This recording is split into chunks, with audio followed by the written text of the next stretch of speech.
English story. Bulbul and her first flight. There was a little bird named Udan. She lived with her mother on an old tree. Her biggest dream was to fly high in the sky, but she was too scared to try. Every day, she watched other birds soaring through the air and thought, "I wish I could fly like them." Her mother gently said, "Udan, you'll never know how high you can go until you try." One morning, the sun was shining and a gentle breeze was blowing. Udan took a deep breath, opened her wings, and jumped off the branch.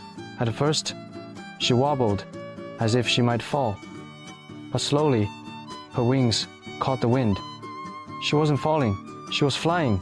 With joy in her voice, she shouted, "Mama, I'm flying!" Up above the trees and into the wide blue sky, Udan flew freely. From that day on, Udan wasn't just a little bird.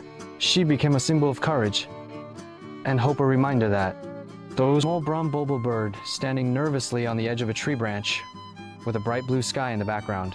In the next frame, the same bird is joyfully flying with wings wide open, glowing under the morning sun.